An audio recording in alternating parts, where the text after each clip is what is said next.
Hi, today I will show you how to conduct a coaching session with a client that helps him escape emotional chaos and gain clarity. How do you help him to sort it out in just one session? We are breaking down a real case and we'll start with the most important, the first question. Let's go. The first question sets the direction for the entire session. It's like a compass. Choose it right and you will hit the core of the session. Choose it wrong and you will get lost. In this case, the client described meeting the ex, insomnia, and inner stress. What to ask first? I choose, did you just see her or did you interact somehow? Why is it important? The question shows the fact. Was it a random sighting or was it interaction? It determines where to go next. I just saw her in the supermarket, but she didn't notice me. Now it's clear. The trigger wasn't a conversation. It was sighting itself. Now, working with associations and emotions. The next question is needed to get better understanding. I asked, when you just saw her, what immediately came to your mind? What associations and emotions? I felt her scent, her touch, her skin, her voice. What does it mean? Bright physical memories surfaced immediately. This indicates strong attraction and a rush of hormones of happiness, dopamine, oxytocin. For the client, she's linked to pleasure. Then I asked to dig deeper. What do these sensations mean to you? Incredible pleasure, satisfaction, a sense of wholeness. It's mine, and I want to experience it always. Keyword wholeness. This isn't just emotions. It's a need to be oneself, without restrictions, without masks. With her, he felt real and authentic. Now, understanding what's behind this wholeness, I asked, what's the core of this feeling? What does it give you? Comfort, freedom of action and words, relaxation. I don't need to think. There it is. With her, he could be himself without fear of judgment, without roles. This is a basic human need to be accepted by others. But why he wants to call her?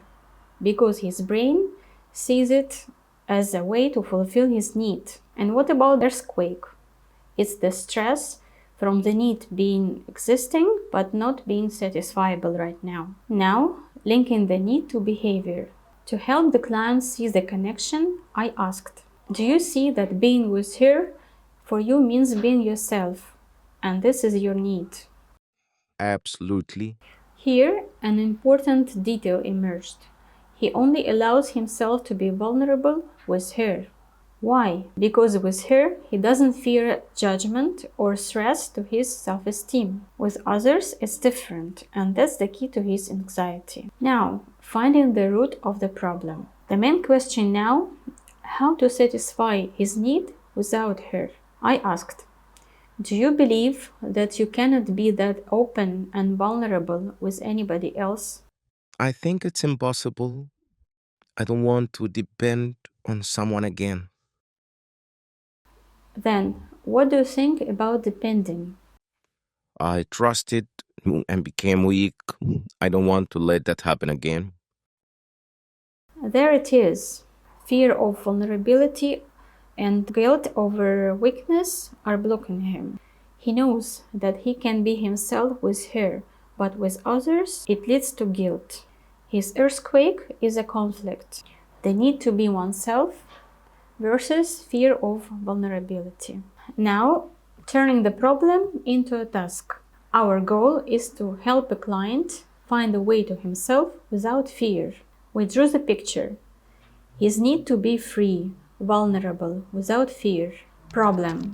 He believes it's only possible with her, because with others he fears self-judgment and guilt over weakness, over repeating that intense attachment and vulnerability. Solution. Either try to restore the relationship with her, if realistic, or learn to be vulnerable in other relationships by removing the guilt. By the end of the session, the client said, Everything is clear now. Emotions calmed, and he slept peacefully, first time in the days. Why? We found the task his brain was searching for and filled the information vacuum. Now he knows that he needs to choose a path, either working on himself or on the relationship. That's how the right questions turn chaos into clarity. The first question sets the tone, and each next one is a step to resolution. Try this approach with your clients or even yourself. What questions do you ask first? Share in the comments and let's discuss. And don't forget to subscribe to learn more about coaching and psychology.